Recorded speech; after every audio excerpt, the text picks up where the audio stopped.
Ave, minhas rainhas e imperatrizes, salve, meus reis e imperadores. Sejam muito bem-vindos a mais um vídeo documentário de História Potente a Est sobre a mítica Roma Antiga. Hoje vamos falar sobre um assunto delicioso, suntuoso, apetitoso, luxuoso, refinado, imponente, farto, exuberante, esquisito, espetacular, colossal.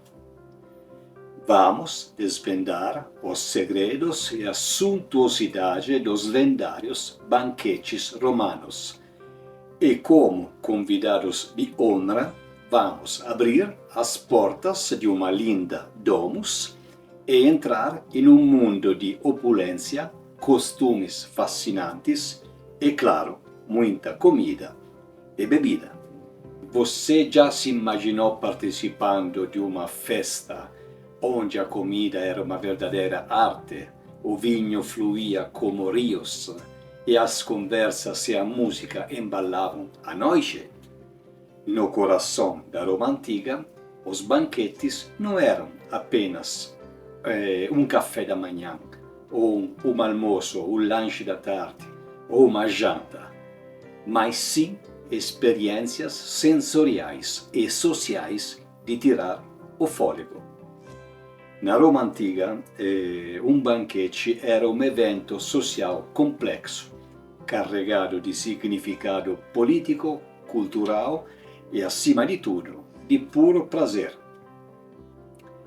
Originalmente, os sabores eram simples. Basta pensar que o prato principal era o famoso pulse, uma espécie de polenta feita de farinha, geralmente de espelta, deixada de molho em água fervida e acompanhada de legumes, ovos, verduras e, para quem tinha condições econômicas, carne também.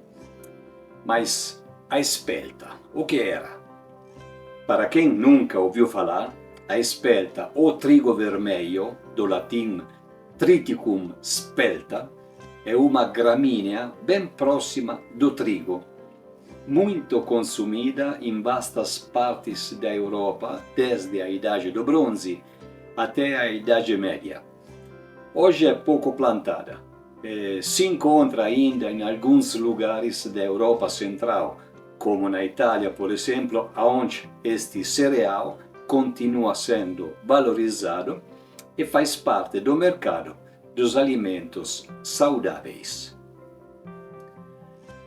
O pulse era um prato muito difundido por toda a Itália Antiga, tanto que os gregos deram aos romanos o apelido de pultifagi ou pultifagônides, que significa polentários ou comedores de polenta.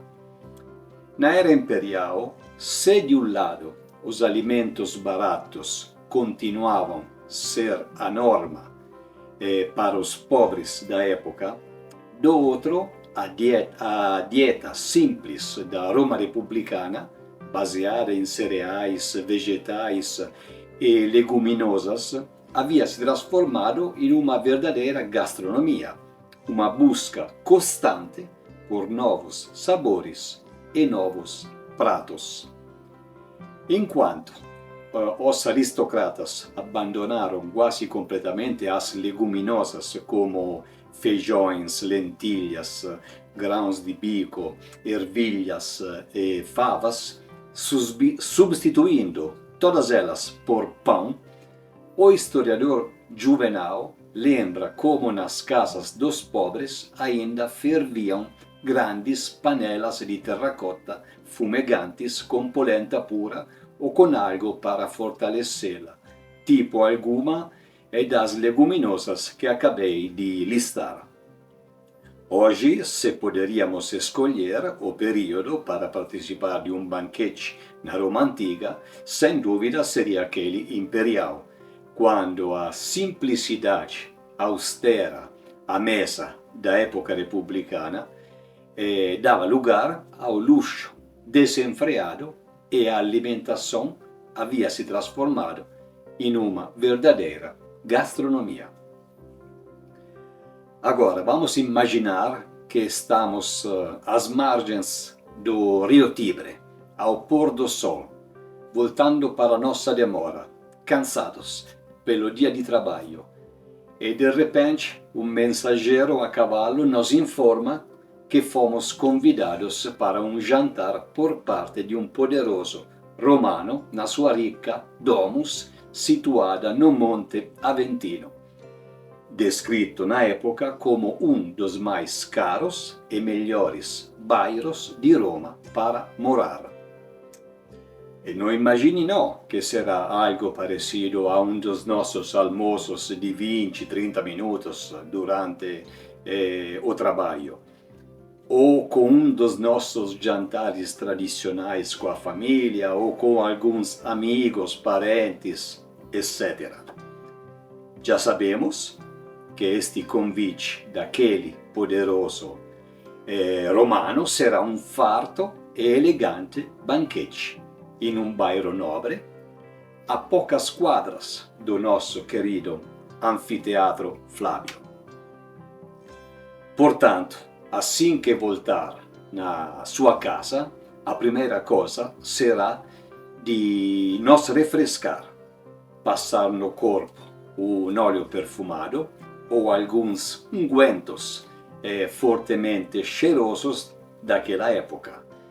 Isso indicava um certo nível de sofisticação da pessoa que usava esses perfumes e que era sempre bem apreciado pelo anfitrião e sua família.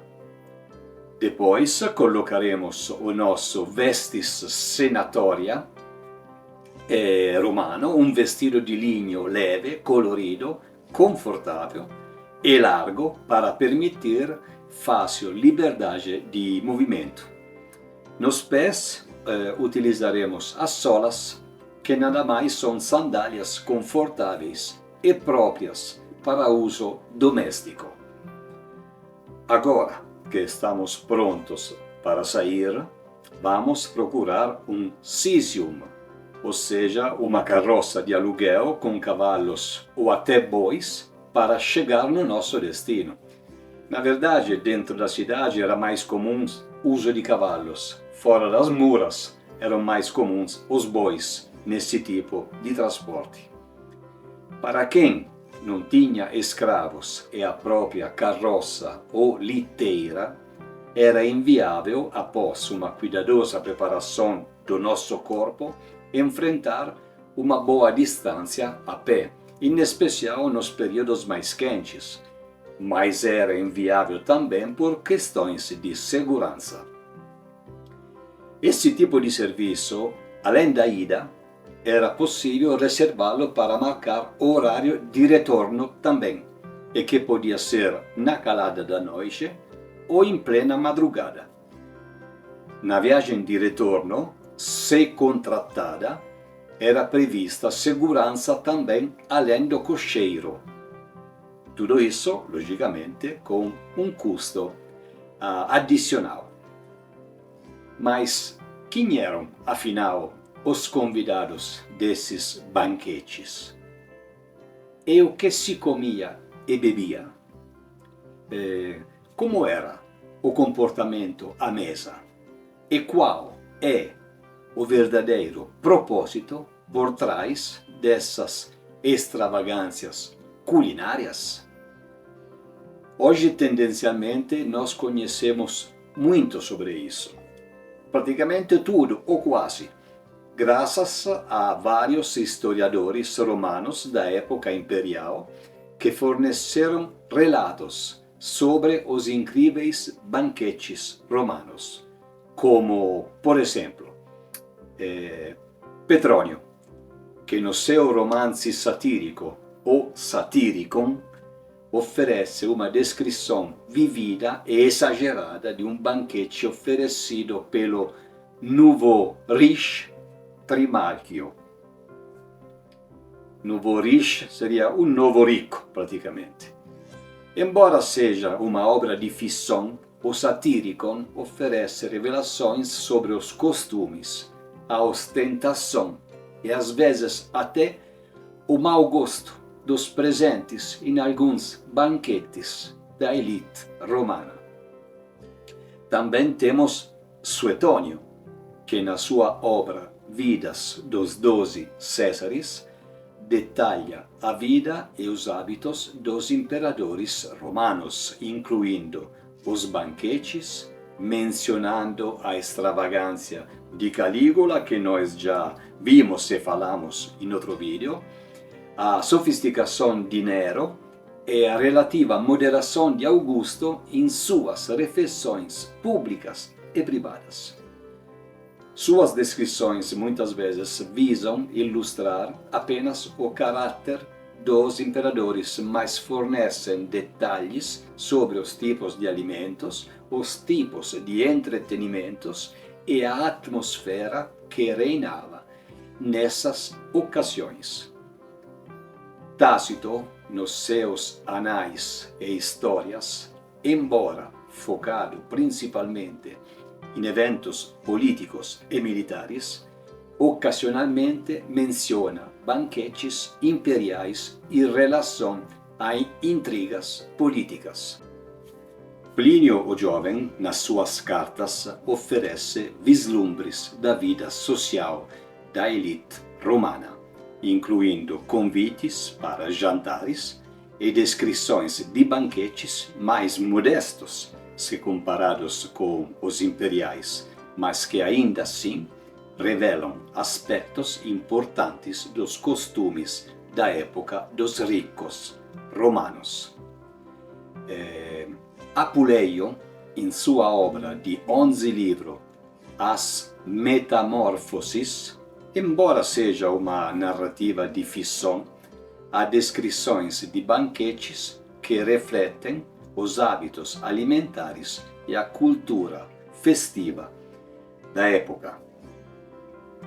Além desses autores, fragmentos de obras de outros escritores e poetas, como Marcial e Juvenal, também contêm referências satíricas ou descritivas a banquetes romanos, muitas vezes destacando a extravagância e os excessos dos anfitriões e seus convidados.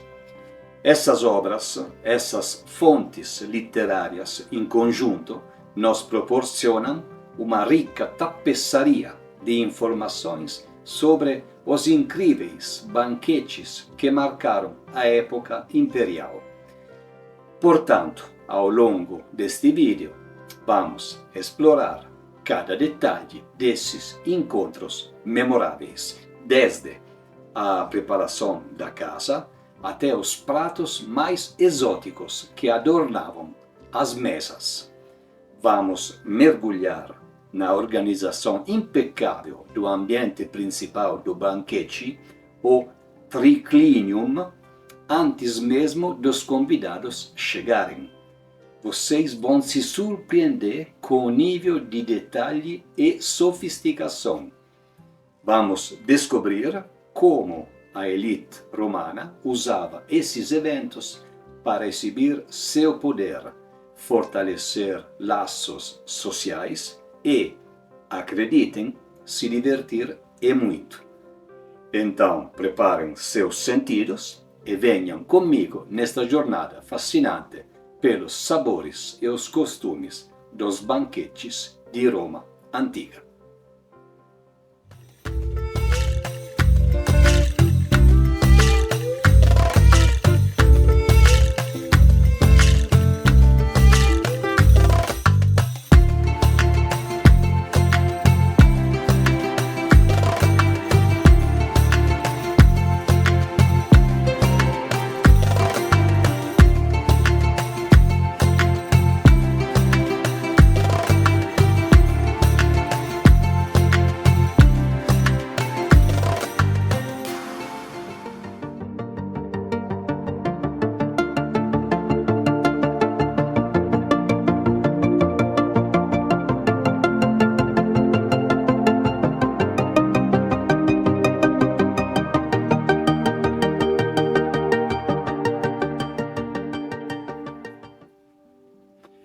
Na antiga Roma, a organização do triclinium, a sala do banquete, antes da chegada dos convidados, era meticulosa e visava criar um ambiente de conforto, beleza e ostentação, refletindo o status do anfitrião e a importância da ocasião.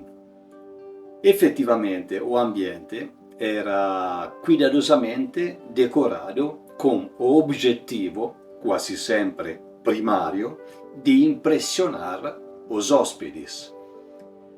A família, ou melhor, o anfitrião, recebia seus convidados em sua domus, conduzindo-os na sala de jantar formal. A disposição e os detalhes variavam de acordo com a riqueza e os costumes da época, mas alguns elementos eram bastante comuns. Vamos agora a conhecer a preparação do triclinium, dividindo a narração em 6 pequenas partes, para poder entender melhor todo o conteúdo. O mobiliário e a disposição. O elemento central eram os triclínios, leitos baixos, normalmente 3, dispostos em forma de U, ao contrário, ao redor de uma grande mesa, a mensa, como se dizia em latim. Esta mensa era retangular ou semicircular e na mesma altura ou levemente mais baixa dos triclínios. Cada leito acomodava de 1 até 3 pessoas, reclinadas sobre o lado esquerdo, com os pés voltados para fora. A disposição permitia que os convidados interagissem e fossem atendidos facilmente. Em banquetes mais suntuosos, poderia haver múltiplos triclínios em salas maiores ou em diferentes salas, dependendo do número de convidados e da sofisticação do evento. A disposição dos triclínios era cuidadosamente planejada, com o lugar de honra, o locus consularis, que era normalmente reservado para o convidado mais importante, localizado no centro do leito, que ficava no lado superior do U, ao contrário. Ao completar o triclínio do locus consularis, sentava à sua esquerda o anfitrião da casa e do outro lado um acompanhante da personalidade do hóspede principal. No caso que o locus consularis estava sozinho, o anfitrião decidia quem iria completar este triclínio mais importante do conjunto por volta da mesa principal. A preparação dos leitos, eles eram cobertos com colchões macios, frequentemente feitos de lã ou outros materiais confortáveis como o linho. Quase nunca, ou extremamente raros, feitos de gossypium, ou algodão, ou de sericum, a seda. Eram tecidos já conhecidos pela alta elite romana e considerados de alto luxo, mas até o Baixo Império, ou seja, no IV século depois de Cristo, ainda eram pouco importados do Oriente, porque a famosa rota da seda não tinha se desenvolvido ainda, resultando assim, aos tempos do começo da Roma Imperial, produtos de baixíssima disponibilidade e com preços elevadíssimos. Almofadas eram dispostas para apoiar os convidados em uma posição semi-reclinada, facilitando a alimentação e a conversa.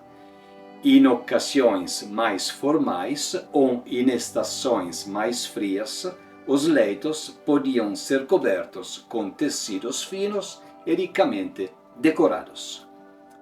Na terceira parte desta preparação, vamos a falar da mensa. A mesa, era posicionada no centro do U, formado pelos triclínios, permitindo fácil acesso aos convidados reclinados. Frequentemente a mesa era coberta com uma toalha elegante feita de linho. Antes da chegada da comida, a mesa podia ser adornada com arranjos florais, guirlandas, estatuetas pequenas, candelabros ou lâmpadas de óleo perfumado, criando assim uma atmosfera agradável e visualmente atraente. Como quarta parte, vamos agora falar da iluminação, e a principal vinha de lâmpadas de óleo, lucernas, feitas de cerâmica, bronze ou outros materiais, que podiam ser simples ou ricamente ornamentadas. Para banquetes mais luxuosos, candelabros com múltiplas velas podiam ser utilizados para proporcionar uma iluminação mais brilhante e festiva. Em ambientes maiores ou em banquetes ao ar livre, tochas podiam ser usadas para iluminar o espaço externo. Agora, como quinto capítulo desta preparação, vamos falar da decoração da sala principal, o triclinium. As paredes do triclinium geralmente podiam ser decoradas com afrescos coloridos ou com painéis de mármore. Também tapeçarias ricas ou cortinas elegantes. Tudo isso sempre dependendo da ostentação e riqueza do anfitrião. O chão podia ser revestido com mosaicos elaborados, muitas vezes com temas relacionados a banquetes, deuses, mitologia em geral ou natureza. Vasos de plantas e flores eram colocados ao redor da sala para adicionar aromas agradáveis, frescor e beleza. A queima de incensos aromáticos também era comum para adicionar outros perfumes ao ambiente e criar uma ulterior atmosfera agradável. Agora, como sexta parte, os preparativos para o serviço.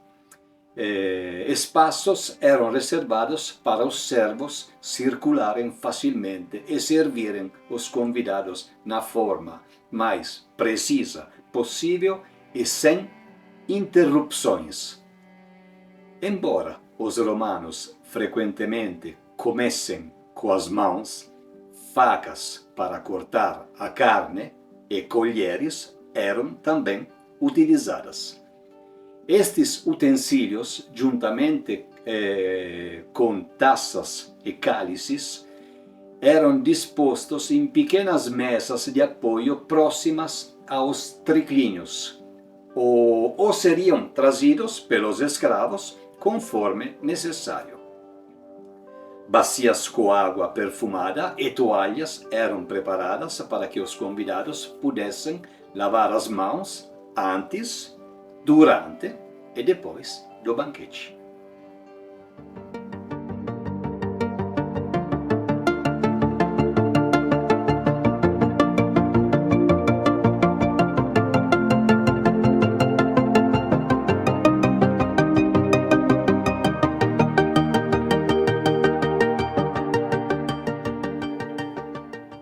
Prosseguindo em nossa exploração, um banquete na Roma antiga normalmente começava na metade da tarde, quando todas as lojas fechavam e as ruas ficaram vazias, um momento que não era mais aconselhável andar pelas ruas de Roma sozinho. A esse respeito, Cícero dizia repetidamente que, abre aspas, qualquer pessoa que saísse de casa à noite sem fazer testamento antes seria considerada uma idiota. Fecha aspas. Assunto tenebroso fechado também, voltamos ao banquete. Normalmente terminava depois do pôr do sol, entre as 20 e 22 horas da noite, mas isso também dependia da estação. No inverno, por exemplo, terminava mais cedo. No verão, às vezes, em plena madrugada ou até com o nascer do sol. Considerando a época do ano, a grande maioria desses jantares banquetes terminavam mais ou menos no mesmo horário, independentemente se começavam antes ou depois das 4 ou 5 horas da tarde. Porém, quanto mais cedo o jantar era organizado, maior tinha probabilidades de excessos. E por esse motivo, para qualquer convidado que se sentasse para jantar ao meio-dia, por exemplo, a experiência se tornava mais penosa do que agradável. Portanto, o horário perfeito dos anfitriões elegantes e sofisticados era sempre entre as 4 e 6 da tarde. Os convidados dos banquetes romanos variavam amplamente dependendo do anfitrião, do propósito do evento e da época. No entanto, podemos traçar um panorama geral com 2 exemplos. Os banquetes privados da elite ou os banquetes públicos oferecidos pelo Estado ou por ricos indivíduos. Os banquetes privados da elite, que são a grande maioria dos que são descritos nos relatos históricos, os convidados normalmente faziam parte da mesma classe social ou até superior do anfitrião. Esses banquetes eram uma oportunidade crucial para socializar, fortalecer laços políticos, formar alianças e exibir riqueza e status. Ser convidado para um banquete de uma família influente era uma honra e podia trazer benefícios sociais e políticos, às vezes, pela vida toda.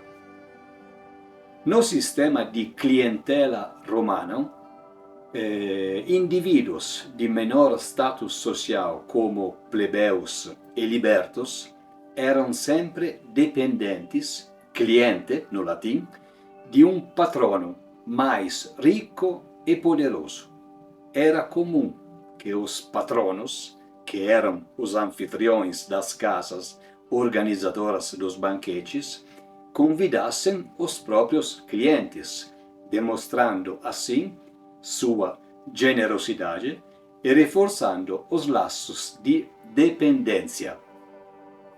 A presença dos clientes também aumentava o seguito e a importância aparente do dono da casa. Essa presença no banquete de pessoas de nível social inferior era permitida apenas para o anfitrião e para o hóspede ou para os hóspedes mais importantes, caso eles quisessem.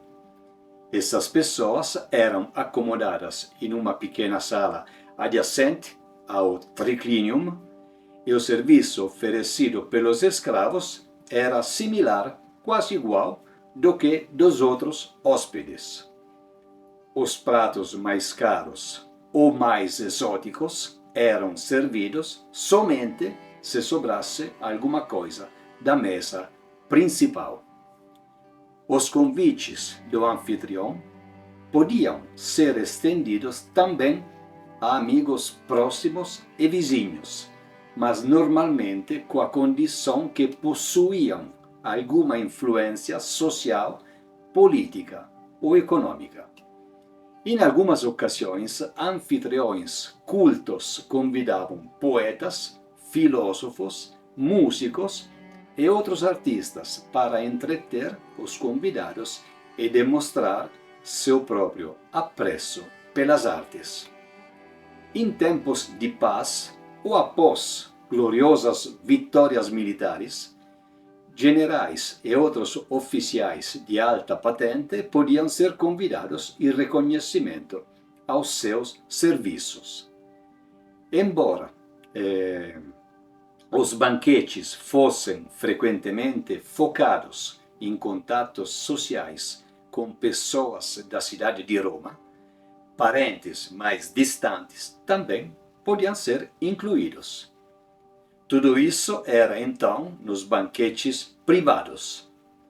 No entanto, nos casos de banquetes públicos oferecidos ou pelo Estado ou por ricos da cidade, eles ocorriam sempre em ocasiões especiais, como festivais religiosos, celebrações de vitórias militares, proximidades de eleições políticas ou funerais de figuras importantes. Não tinham, logicamente, a mesma pompa dos banquetes privados, mas o objetivo era agradar e manter o apoio da gente comum, onde uma grande porcentagem da população era acostumada a comer diariamente apenas polenta pura, às vezes com algumas leguminosas, mas raramente com carne. Em cidades e vilas menores, banquetes públicos eram uma forma jovial de reunir a comunidade, alegrando e divertindo a população de um lado e conversando sobre os problemas a resolver na comunidade no outro. Agora é necessário também fazer algumas considerações importantes. Em banquetes privados, mesmo se tivessem várias personalidades da cidade presentes, do mesmo nível social, sempre havia uma hierarquia gerada pelo anfitrião sobre os convidados. Era indispensável que todos os convidados respeitassem esta hierarquia, sem comentários ou reclamações. Os lugares de honra nos triclínios eram sempre, portanto, reservados para os convidados mais importantes, assim julgados pelo anfitrião. Mas uma consideração fundamental era que os banquetes romanos eram predominantemente eventos masculinos. Em plena época republicana, mulheres, nem aquelas da casa, geralmente não participavam. A única presença feminina era a que fazia parte do entretenimento: músicas, dançarinas, leitoras de textos ou poesias, entre elas. Em círculos mais liberais ou em épocas posteriores, como aquela imperial, a presença de mulheres em banquetes se tornou mais comum, mas o número ainda era decididamente menor do que o dos homens. Veremos daqui a pouco mais detalhadamente sobre a participação das mulheres nesses eventos. Outra consideração importante era que os convidados podiam trazer amigos, mas como estes não haviam sido convidados diretamente pelo anfitrião, tinham que sentar em cadeiras ou assentos nunca nos triclínios e às vezes, quando a casa o permitia, em outras salas separadamente.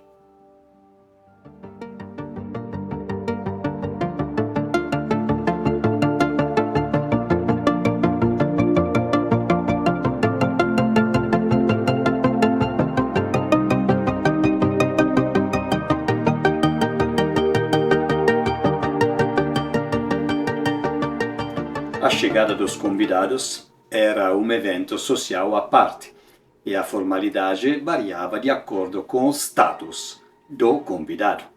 O anfitrião recebia cada um com saudações calorosas, as salutationes, apertos de mão, dextrarum iunctio, e, dependendo do grau de intimidade, um abraço, amplexus.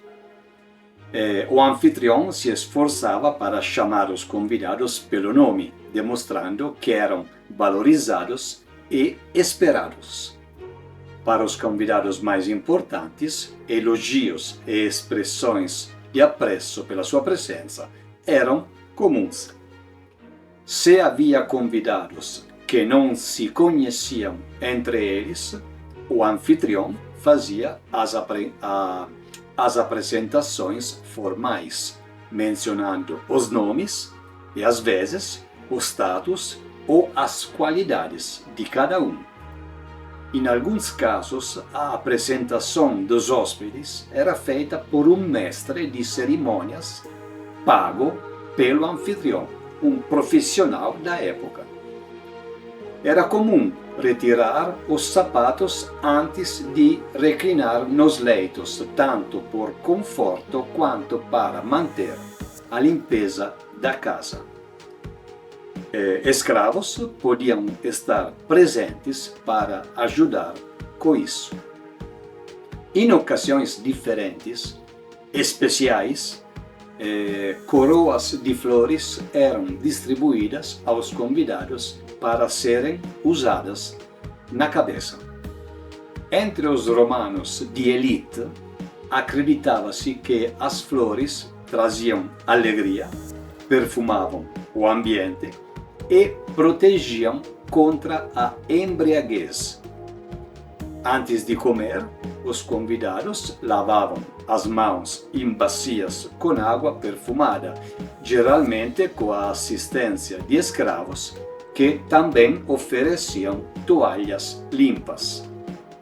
Após as saudações iniciais, o anfitrião, os servos designados, guiavam os convidados até a sala do banquete, o nosso triclinium. A ordem em que os convidados eram conduzidos refletia sua importância social e, como já disse, mesmo se a ordem feita pelo anfitrião não retratava totalmente a realidade, ninguém podia reclamar. O anfitrião indicava os lugares específicos onde cada convidado deveria se reclinar nos triclínios. A posição era cuidadosamente pensada, com os lugares de honra reservados para os convidados mais importantes, os já mencionados locus consulares. Cada triclínio podia acomodar até 3 pessoas, totalizando 9 hóspedes, incluso o anfitrião, um número considerado perfeito pelos romanos supersticiosos, porque era o mesmo das 9 musas da mitologia. Na verdade, sabemos que nos banquetes mais concorridos, muitas vezes se ultrapassava, e de muito, esse número. O anfitrião podia perguntar a cada convidado sobre o seu conforto e se necessitava de algo, como almofadas adicionais ou um servo para auxiliá-lo em alguma coisa. Em alguns casos, antes mesmo de se reclinarem para o banquete principal, os convidados podiam ser recebidos com vinho e pequenos aperitivos para abrir o apetite e estimular a conversa. O anfitrião podia fazer comentários sobre a decoração da sala, as flores, os aromas ou qualquer detalhe que contribuísse para a atmosfera festiva, buscando gerar admiração e elogios. O dono de casa, então, sempre se esforçava para criar uma atmosfera acolhedora e agradável.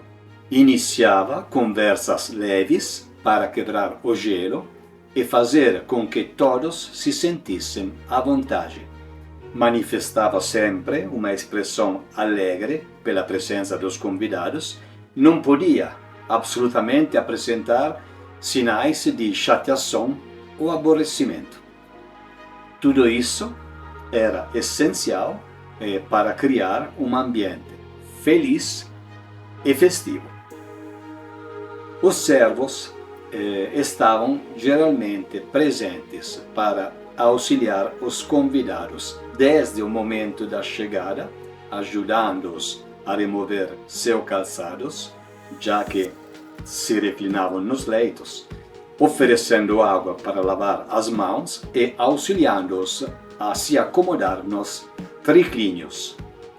Os triclínios eram feitos de madeira com detalhes em marfim ou metal e possuíam inevitavelmente almofadas para reclinar, ou melhor, para deitar, com mais conforto. Eles eram dispostos em forma de ferradura e entre eles havia uma ou mais mesas pequenas que eram usadas principalmente como pontos de apoio. Como os romanos comiam com as mãos, utilizando o prato apenas como suporte, eles as usavam para colocar as travessas vazias. Essas mesas, as pequenas ou a grande central, sempre eram cobertas com toalhas elegantes de pano, um costume da época que permanece inalterado até hoje. Um cenário refinado incluía a presença de uma garrafa de vinagre, palitos de madeira, um saleiro, flores frescas, castiçais, porta-lâmpadas e móveis ricos em bronze, vidro ou cerâmica. Estes últimos eram funcionais para receber os convidados adequadamente e, ao mesmo tempo, serviam de novo para exibir ostentação e riqueza do anfitrião, uma qualidade que eles necessitavam mesmo evidenciar. Além de todos esses objetos, quase nunca faltavam os queimadores de incenso, usados não só para abafar os cheiros que vinham da cozinha, mas também os que emanavam àqueles convidados com higiene pessoal menos rigorosa. Outro objeto que sempre fazia sucesso nas mesas dos ricos era um pequeno esqueleto articulado. E qual era a função e o significado deste esqueleto? Era a representação da morte, que às vezes era gravada também nas taças de vinho, acompanhadas de inscrições fúnebres e que convidavam o comensal a aproveitar o momento de alegria e prazer que estava vivenciando. Era o memento mori, lembra-se que deve morrer, uma forma romana de encorajar a reflexão sobre a vida, a mortalidade e a importância de viver com virtude e sabedoria. O memento mori acompanhará a história do homem por muitos séculos. Apesar de ser criado em um mundo pagão, quem mais se apropriou do ditado foi provavelmente o cristianismo. E nós o encontraremos em várias ocasiões da história, como na época de Carlos Magno, com as cruzadas, com os templários e muito mais. A razão pela qual esses esqueletos estavam expostos era um convite para desfrutar daquele momento particular de sociabilidade e convívio. Um carpe diem na mesa, ou seja, curta mais que puder o momento. Tudo terminará em morte. Então, por que não aproveitar do agora? Essa era a mensagem, não tão subliminar, assim embutida nos esqueletos articulados romanos.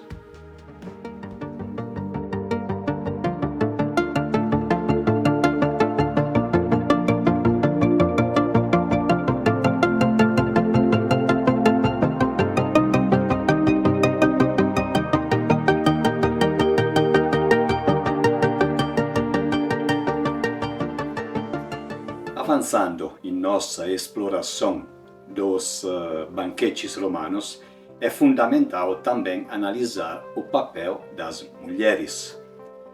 E qual era a função delas nos jantares de alto nível? Antigamente, no alvorecer de Roma, na época régia, as cortesãs eram as únicas mulheres autorizadas a participar de banquete. Com o advento da República, a participação de mulheres em banquetes formais era rara, mas às vezes ocorria, e quando ocorria, elas não se reclinavam com os homens. Ficavam sentadas em cadeiras em um canto da sala e mantinham a própria presença sempre de forma discreta. A razão primária não era necessariamente a incapacidade de discutir política ou guerra, mas sim as normas sociais e culturais da época que relegavam as mulheres a uma esfera mais doméstica. Elas sequer faziam as honras de casa, entretendo ou dando boas-vindas aos convidados.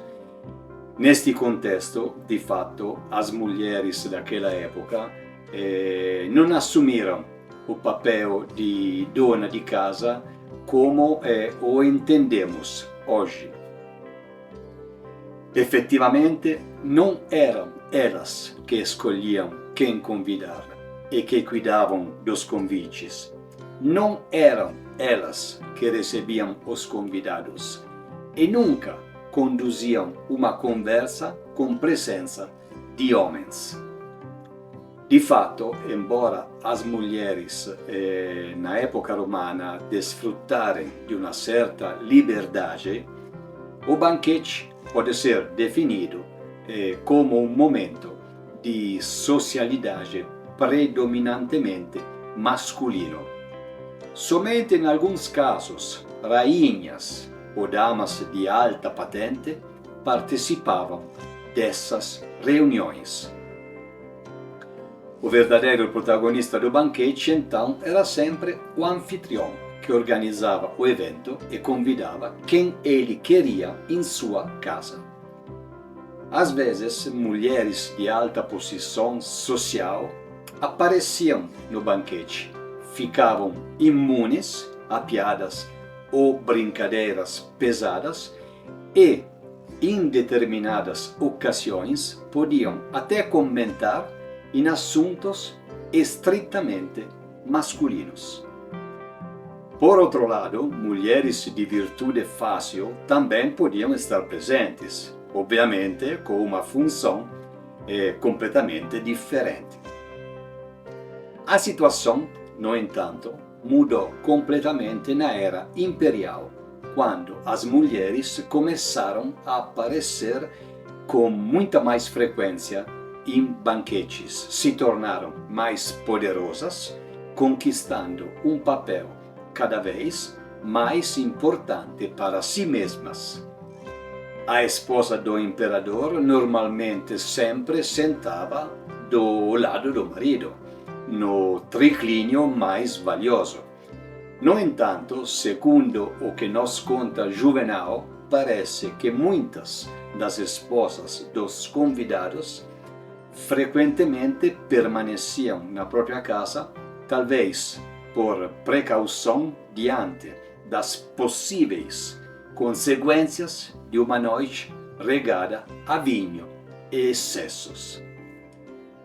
Mas precisa dizer que entre as especialidades literárias do grande poeta Juvenal tinham comédia e sátira. Ele gostava muito de colocar nos seus contos alguns momentos de irônico duplo sentido.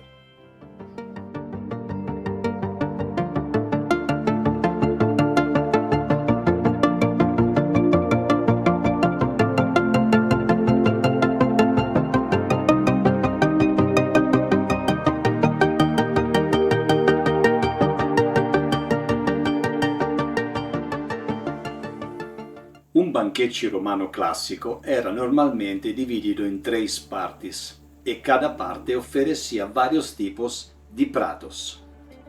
O gustatio, ou seja, o aperitivo ou entrada. A prime mense, pratos principais. E secunde mense, frutas e sobremesas. Parece quase um menu de degustação moderna.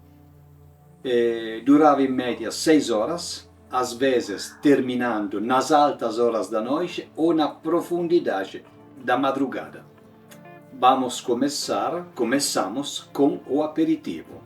O objetivo principal do gustatio era estimular o apetite e preparar o paladar para os pratos mais substanciais que seguiriam. Era um momento para os convidados conversarem e interagirem enquanto aguardavam o início da refeição principal. A variedade e a qualidade dos itens servidos no gustatio refletiam a generosidade, o gosto e a riqueza do anfitrião. Das entradas faziam parte ovos cozidos, mexidos ou recheados, azeitonas marinadas, cogumelos, fungos, aspargos, alcachofras, saladas de vegetais frescos, diversos tipos de queijos, embutidos como salsichas, frutos do mar pequenos, ostras, mexilhões, camarões, caracóis, patés e pastas degustados com pães. Os primeiros pratos consistiam em vários pratos de peixes, aves, carne bovina, cordeiro e porco, bem como todos os tipos de caça. Os romanos comiam aves que não são mais consumidos hoje em dia, como gaivotas, corvos, grus, flamingos, pavões, papagaios e outros a nós mais comuns, como pombos, frangos, patos, gansos, fazões, tordos, codornas, perdizes. Frequentemente as aves eram servidas com as patas ainda presas ao corpo. A carne de pavão era considerada muito valiosa. Depois de cozido, o animal era apresentado inteiro à mesa e decorado com as suas belas penas. Também eram muito apreciados os crustáceos, como lagostas e caranguejos, os frutos do mar, como moluscos, mexilhões, ostras, polpos, lulas e peixes com variedades baseadas na disponibilidade e no gosto do anfitrião. Robalo, linguado, atum, enguias, entre outros. Os peixes eram grelhados, assados ou cozidos de forma bastante sofisticada. Na Roma Antiga também se comiam caracóis, que eram engordados em leite salgado e depois fritos em bastante óleo. Logicamente, os romanos eram grandes apreciadores de carne, consumindo também animais que hoje em dia raramente provamos, como ursos e arganazes, ou leirões cinzentos, um roedor típico europeu que, se minha informação estiver correta, não existe nas Américas. Por isso não tenho certeza absoluta sobre a tradução correta em português. anexamos uma imagem para entender melhor de qual animal estou falando. Outra iguaria absoluta, segundo eles, digno das mesas dos nobres da época, eram os calcanhares do camelo. Passando agora às carnes, digamos, mais atuais, havia javali recheado com tordos vivos, cercado por leitões assados e temperados com pasta de amêndoas, e com 2 cestas cheias de tâmaras penduradas em suas presas. Esse era um prato muito trabalhoso e pitoresco que envolvia inserir tordos ainda vivos na barriga do javali, antes de assá-lo. Naquela época, as carnes raramente eram bem passadas. Por isso, devido aos curtos tempos de cozimento, às vezes tinham casos de sobrevivência dos tordos enfiados na barriga do javali. Assim que o cozinheiro enfiava a faca no fianco do animal e algumas dessas pequenas aves saíam após o cozimento, quem conseguisse capturá-los poderia ganhar do anfitrião um presente extra ao final do banquete. Mas os poucos coitados dos tordos ainda vivos, caso tiverem, eram todos em fim de vida e capturá-los era extremamente fácil. Os turdos filomelos, os tordos, são pequenas aves europeias e asiáticas, muito apreciadas ainda hoje na gastronomia pelo sabor da carne. Mas não era só o javali. Aprovadíssimo também o porco assado inteiro, símbolo de fartura, ou cordeiros, cabritos, coelhos, lebres, veados e filhotes de cachorro. Os romanos adoravam gatos como animais de companhia, como os egípcios.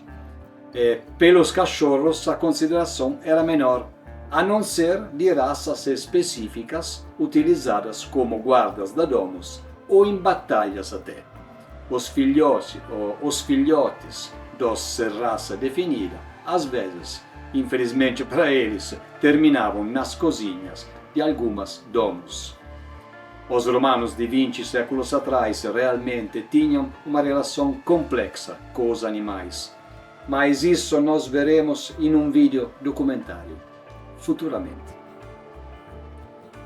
As carnes romanas eram frequentemente preparadas com molhos ricos à base de vinho, mel, ervas e especiarias. Os romanos apreciavam a mistura de sabores contrastantes e eram amantes de especiarias com as quais temperavam habilmente seus pratos. Por exemplo, combinavam pimenta e mel. O açúcar ainda era totalmente desconhecido. Ou usavam mel e vinagre para temperar assados. Nos luxuosos banquetes romanos havia um grande consumo de alimentos raros e caros, e muitas vezes, sob mando explícito do anfitrião, os cozinheiros os manipulavam de forma a torná-los irreconhecíveis para surpreender ou até espantar os convidados. Por isso, os chefes da domus às vezes acompanhavam a comida com o famoso garum, um condimento já conhecido pelos cartagineses, um molho de peixe fermentado de sabor forte, muito forte, que servia como um tempero saboroso. Sua finalidade era, muitas vezes, mascarar o gosto rançoso da carne que começava a se deteriorar, a estragar, algo comum na época devido à falta de métodos eficazes de conservação. Muitos desses alimentos que nós vimos nos fazem torcer o nariz. mas como os antigos romanos nos ensinaram, de gustibus non est disputandum. O gosto não está em discussão. A segunda mense encerrava o generosíssimo banquete com doçura. Frutas frescas da estação, como uvas, figos, maçã, pera, peras, romãs ou melões e melancias que chegavam diretamente do norte da África. Frutas secas também, como tâmaras, uva passas, figos secos, nozes, amêndoas. Tinha bolos e doces à base de mel e queijo fresco. Tinha pastéis de frutas. Nossa alucinante refeição chegou ao fim. Agora, para recuperar o nosso corpo, nos esperam dias ou semanas de um regime dietético autoritário e totalitário. Mas isso, logicamente, se não chega mais um convite daqui a poucos dias ou poucas semanas de outro famoso anfitrião, que não será absolutamente possível evitá-lo.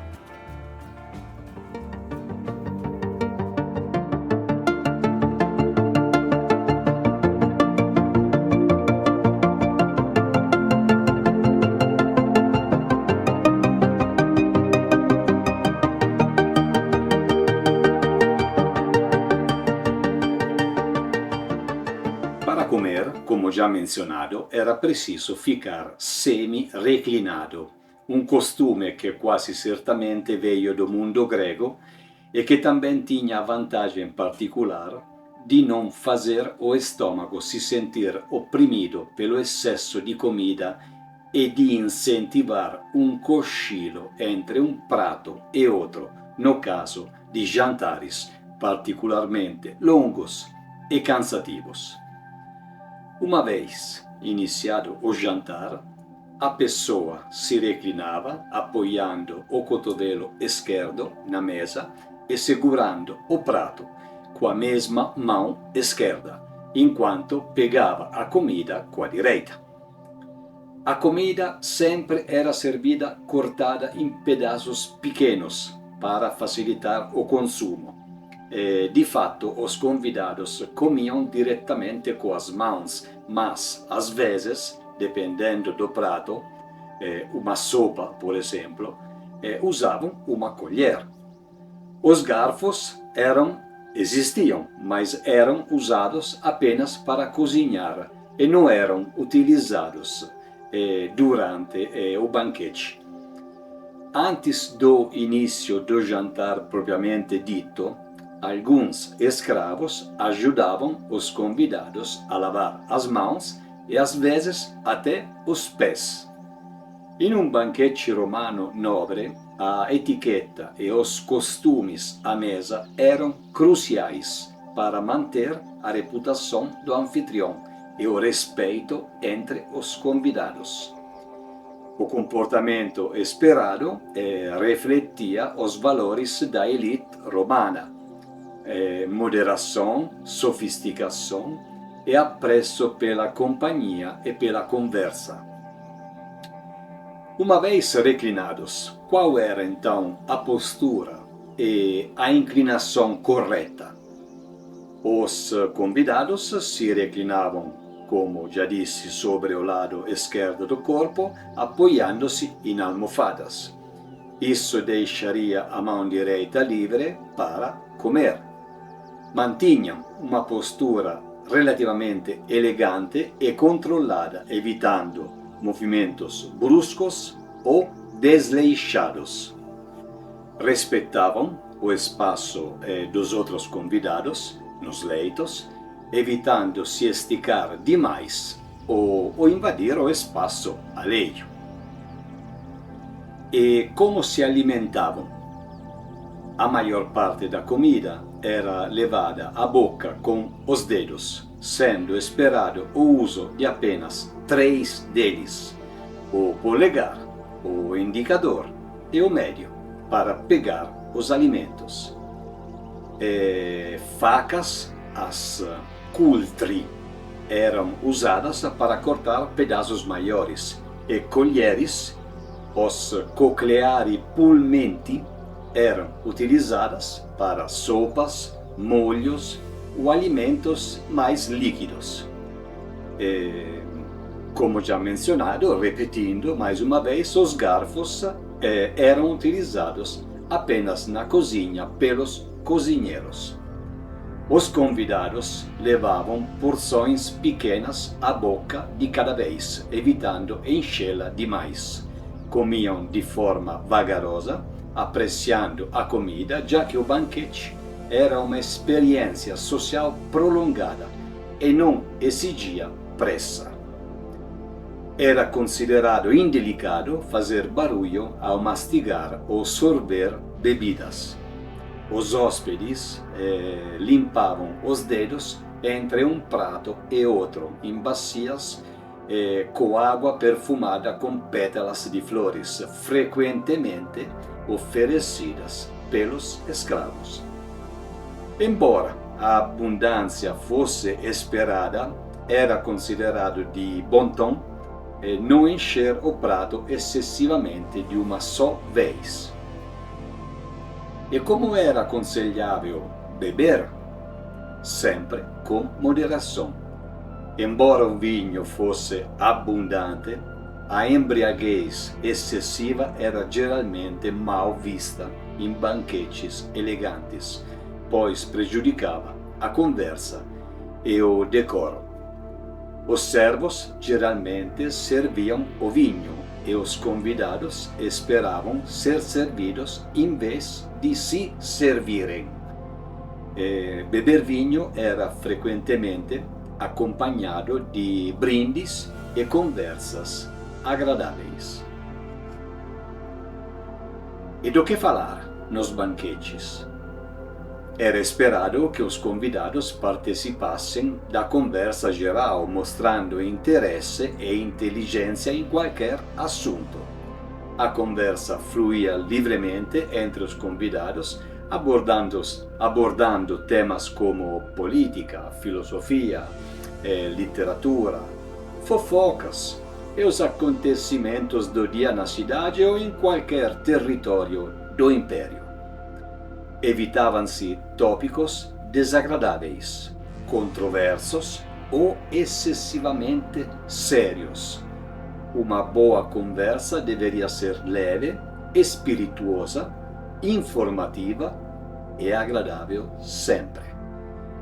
Era importante ouvir atentamente os outros convidados e o anfitrião, mostrando respeito pelas suas opiniões.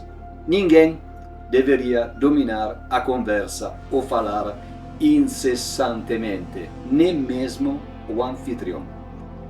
O uso de humor sutil e demonstrações de inteligência eram apreciados, assim como a sátira política também, mas leve e nunca envolvendo o imperador.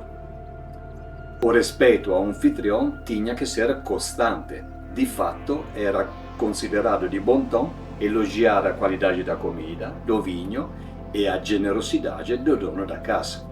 Os convidados deveriam observar e seguir os costumes estabelecidos pelo hospedeiro. Qualquer crítica à comida, ao vinho ou à organização do banquete em geral seria considerada extremamente rude. Também era aconselhável evitar outros comportamentos. Por exemplo, em público, especialmente em um ambiente formal como um banquete, demonstrações exageradas de afeto eram geralmente evitadas, como beijar o cônjuge, o amante, qualquer que seja o sexo, ou colocar as mãos nas partes íntimas do corpo de outra pessoa. Embora a pontualidade romana fosse um conceito mais flexível, chegar excessivamente atrasado era indelicado.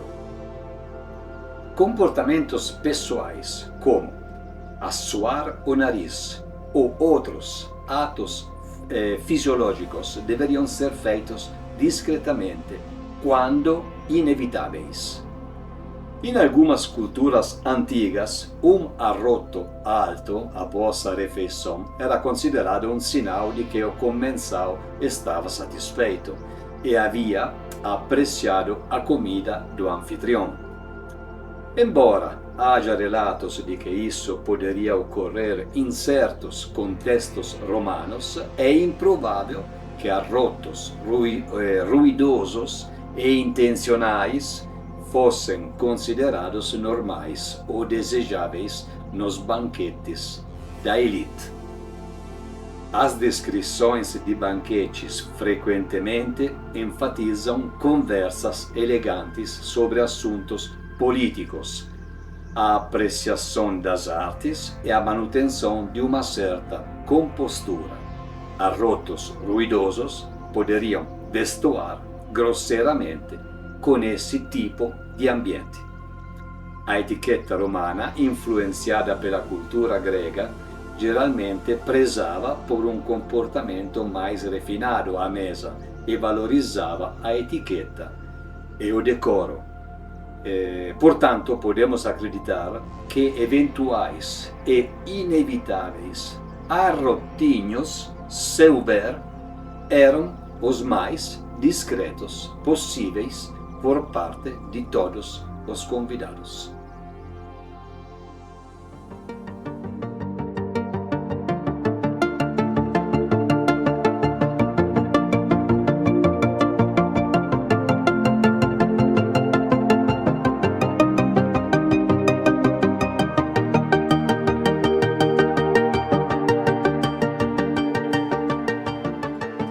O vinho era logicamente a bebida central do banquete romano. Nos tempos da Roma antiga, o vinho estava presente em todos os banquetes, geralmente diluído em água quente ou fria, de acordo com o gosto e a estação. Além disso, os vinhos eram frequentemente aromatizados ou até mesmo cozidos para evitar que azedassem. Uma vasta gama de vinhos estava disponível de diferentes regiões da Itália e do Império. Vinhos brancos, vinhos tintos, vinhos rosados também eram todos bastante apreciados. Vinhos doces e fortificados com resina de pinheiros ou mosto cozido também eram populares, especialmente como acompanhamento para as sobremesas. O vinho era frequentemente misturado com água quente ou fria e por vezes com especiarias, tipo ervas ou mel. Era servido em cálices de cerâmica, de vidro ou metal precioso por escravos especializados, os pocillatores. Este termo deriva da palavra latina pocillum, que significa pequena taça ou cálice. As casas mais elegantes tinham também uma sala para o simpósio, ou seja, o simpósio era a parte final da noite dedicada exclusivamente à bebida. Os convidados eram invitados a se levantar e ir para essa outra sala para a finalização da noite. Lá, no simpósio, o magister bibendi, literalmente mestre da bebida, tinha que abster-se da bebida, de todas, e sua tarefa era de estabelecer quantas partes de água, quente ou fria, eram misturadas ao vinho. Ele desempenhava o papel de uma espécie de mestre de cerimônias do vinho, responsável por ditar as regras e o ritmo do consumo da bebida.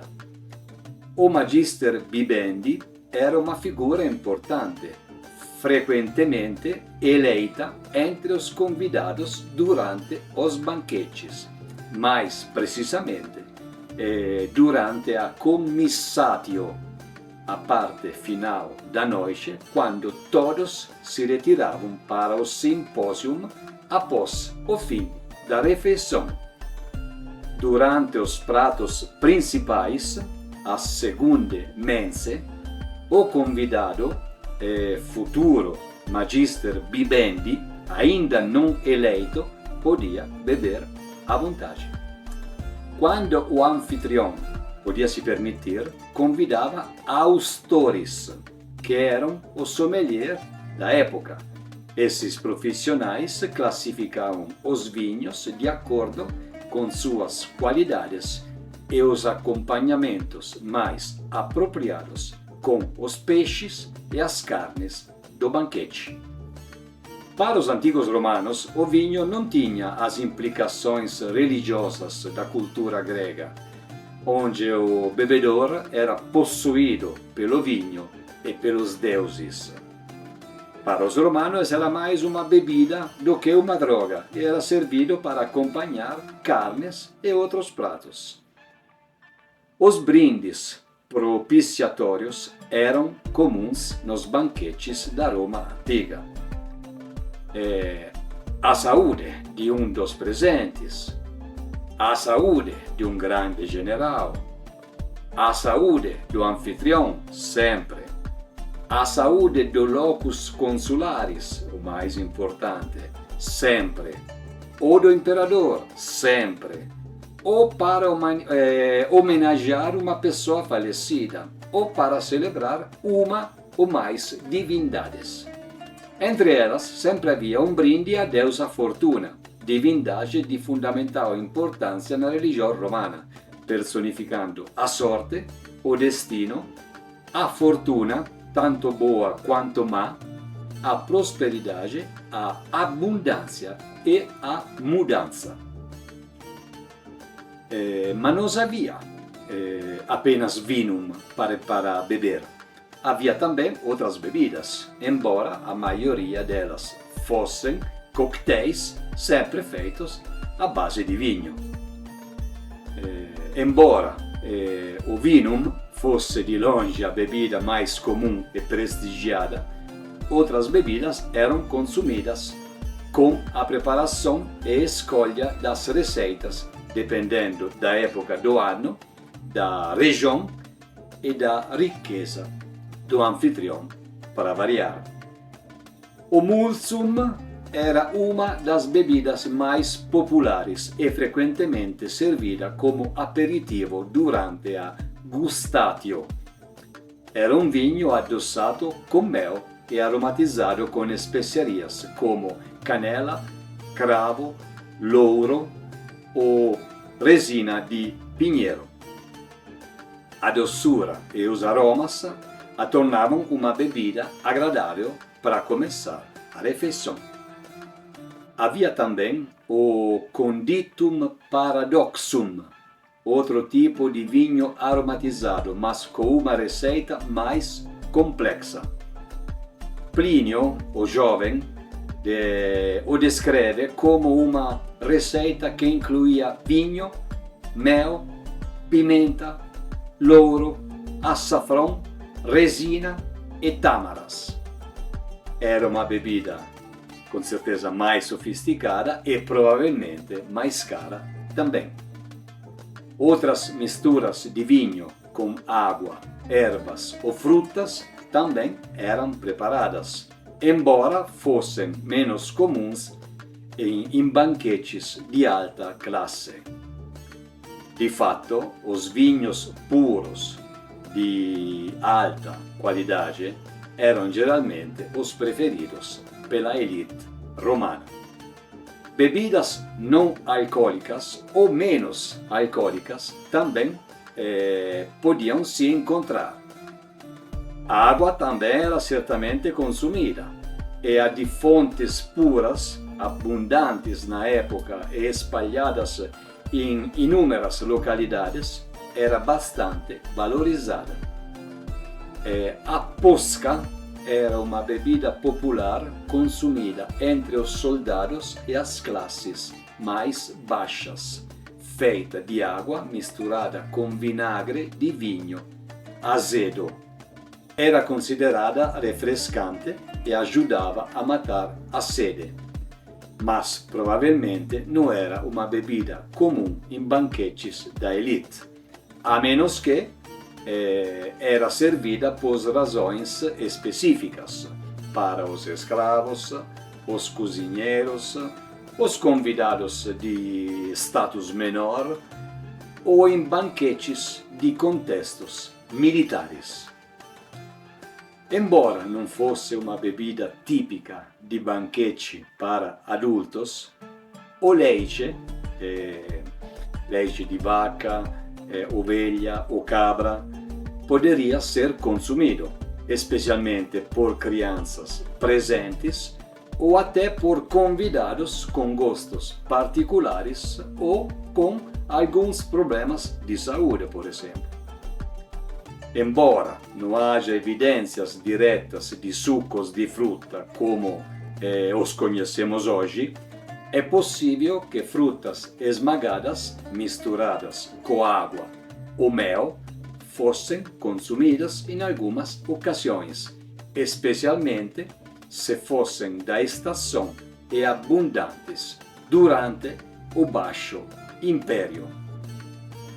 Os romanos, em geral, não apreciavam muito a cerveja, a cerevisia, que eles consideravam uma bebida típica de bárbaros. No entanto, em regiões do território romano, onde a uva não era facilmente cultivável, até pelas temperaturas, a cerveja era uma bebida comum e poderia ser encontrada como alternativa nas refeições, mas raramente, muito raramente, em banquetes da elite romana.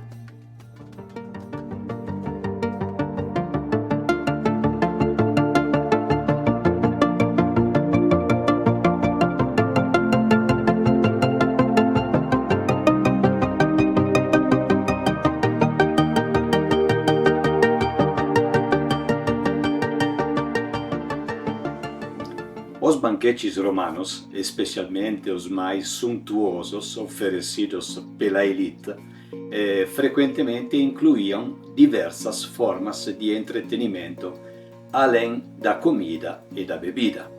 Música, espetáculos e danças eram elementos importantes para enriquecer a experiência dos convidados e demonstrar a cultura e a sofisticação do anfitrião.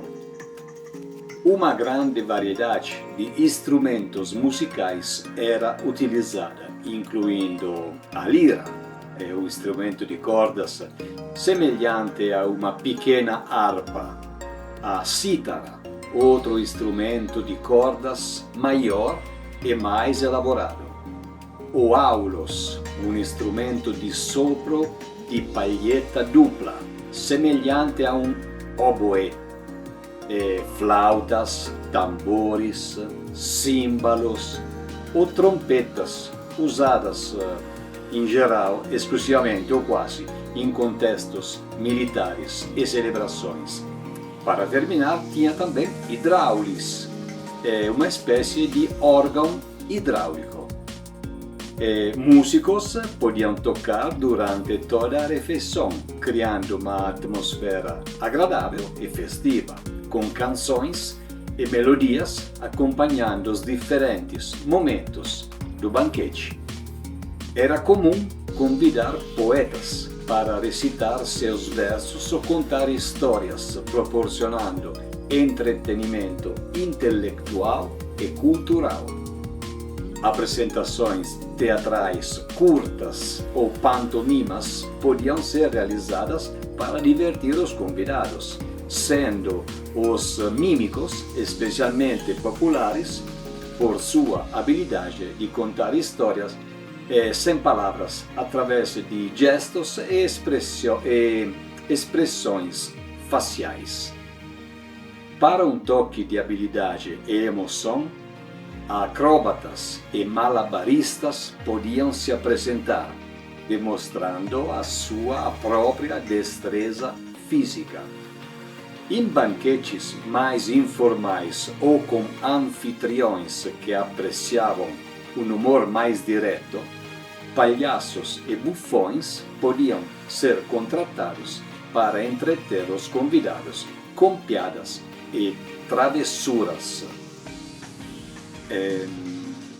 Em algumas ocasiões, anfitriões cultos podiam convidar filósofos ou oradores para apresentar discussões ou discursos sobre temas diversos, oferecendo um tipo de entretenimento altamente intelectual. Dançarinas eram uma presença frequente em banquetes, muitas vezes acompanhadas por música, com as danças variando em estilo, desde apresentações graciosas e rituais até danças mais exóticas e sensuais, dependendo sempre do gosto do anfitrião e da ocasião. Dançarinas de diferentes regiões, como a Síria ou o Egito, eram particularmente valorizadas por sua habilidade e exotismo. Em algumas festividades ou em momentos específicos do banquete, os próprios convidados podiam participar de danças mais animadas.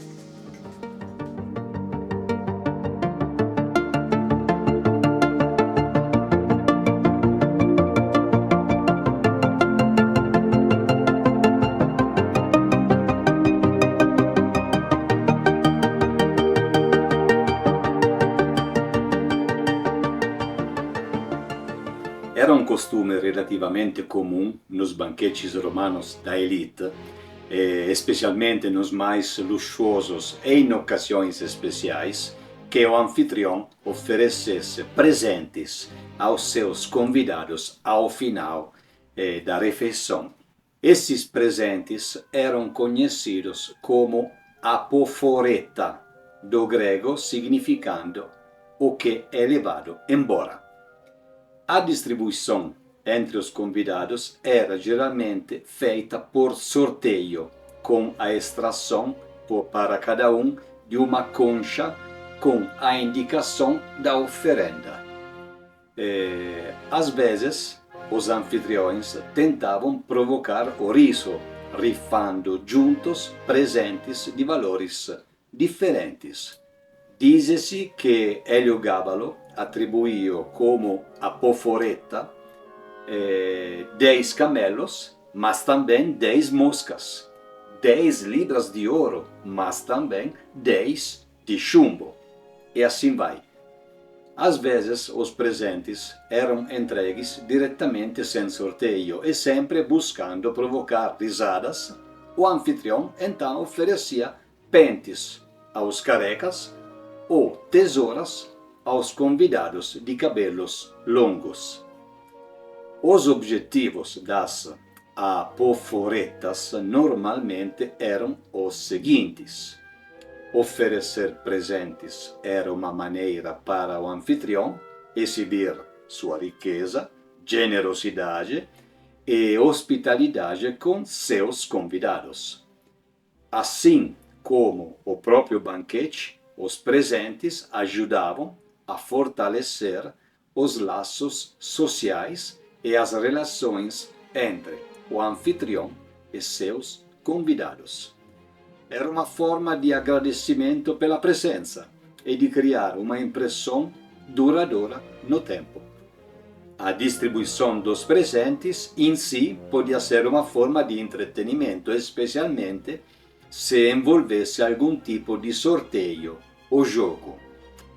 Os presentes serviam como uma lembrança tangível do evento e da generosidade do dono da casa, excluindo as brincadeiras, que de qualquer forma envolviam sempre objetos de bom gosto e com algum valor. Os tipos de presentes geralmente eram vastos, dependendo da riqueza do gosto do anfitrião e especialmente da ocasião do banquete.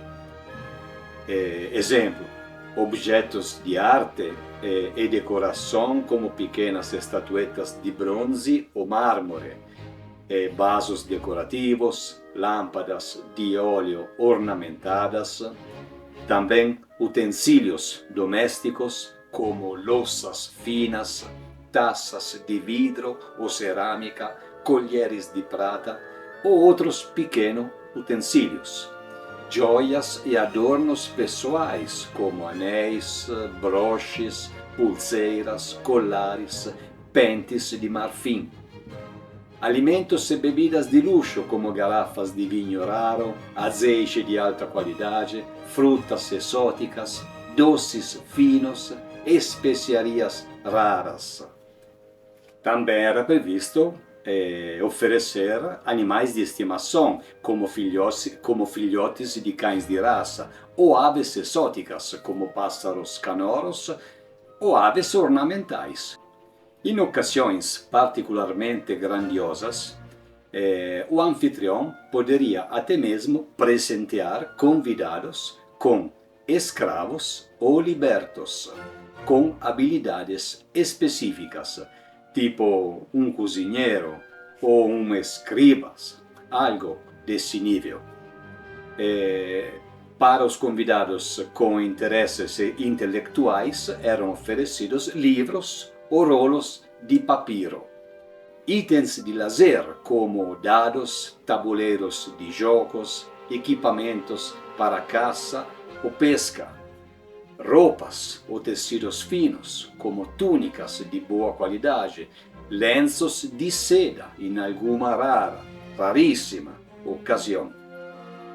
Às vezes, o anfitrião podia distribuir até quantias de dinheiro. As formas de distribuição incluíam a entrega direta, onde o anfitrião e os seus servos simplesmente entregavam um presente a cada convidado ao final do banquete. Essas combinações eram preparadas em particular pelo dono da casa, normalmente antes da chegada dos convidados. Também poderia ser por sorteio, com pequenos bilhetes com nome ou símbolo distribuídos durante o banquete ou colocados dentro de conchas. Cada um correspondia a um presente específico que os convidados tinham que extrair de um recipiente. Isso adicionava um elemento de surpresa e emoção. Às vezes, pequenos jogos de azar ou de habilidade eram organizados e os vencedores recebiam os presentes mais valiosos da noite. Em alguns casos, os regalos podiam ser distribuídos de acordo com o status social dos convidados, com os mais importantes recebendo os itens mais valiosos. Escritores romanos como Marcial e Petronio mencionam a prática das apoforeta em suas obras, muitas vezes com um toque satírico, descrevendo a variedade de brindes, alguns valiosos e outros absolutamente triviais, corriqueiros, sem valor significativo, ou até nenhum valor. Isso nos dá uma ideia da riqueza e popularidade dos banquetes, mas também da diversidade dessa tradição. Ao final da noite, os convidados eram acompanhados pelo anfitrião até a saída e, em alguns casos, escravos podiam ser designados para escoltar os convidados de volta para suas casas, especialmente se tivessem bebido bastante.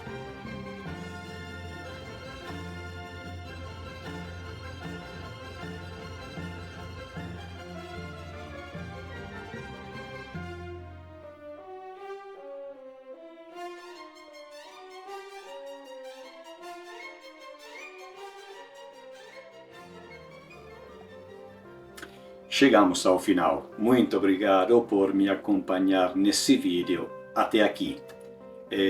Mais uma vez, foi um vídeo que ultrapassou abundantemente 1 hora de duração. Agradeço quem conseguiu me acompanhar até o final, mas agradeço também quem parou de assistir em momentos anteriores do vídeo. Prometo que faremos todo o possível para que os próximos sejam mais breves ou talvez divididos em 2 partes. Estamos pensando nisso e seria extremamente importante ouvir sua opinião sobre isso. Em todo caso, espero que tenham apreciado esta viagem pelos sabores e costumes dos banquetes romanos. Mas a história de Roma Regia, Roma Republicana ou Roma Imperial, que seja, é sempre rica em reviravoltas e personagens fascinantes. Por isso, no nosso próximo encontro, mudaremos completamente de cenário e de tom. Os banquetes romanos nos mostraram um dos lados prazerosos da vida na Roma Imperial. Mas a verdadeira força de Roma residia no caráter de seus cidadãos, feita de atos de incríveis coragens e sacrifícios. Portanto, deixaremos os salões festivos para acompanhar os passos de um dos mais lendários personagens romanos, Caio Múcio Scaevola, um verdadeiro civis romanus sum. Ele personificou a audácia e a lealdade a Roma até as últimas consequências. Imaginem estar frente a frente com um rei inimigo, poderoso e cruel, com o destino de Roma em suas mãos e escolher um ato de desafio tão extremo que se tornará imortal. A história de sua mão no fogo, de sua dor, bravura e coragem tornou-se uma linda lenda que cerca a história de Roma e ecoa através dos séculos. Deixe sua opinião aqui nos comentários. O que você acha sobre os antigos banquetes romanos? Teria vontade, audácia, coragem, nem sei qual é o termo correto na verdade, de organizar um similar em sua domus? Se sim, como o organizaria? Quais momentos deles colocaria na prática ou evitaria? Se quiser, compartilhe o canal com seus amigos. Fique em paz. Vejo você no próximo vídeo de Múcio Scaevola e ad maiora sempre.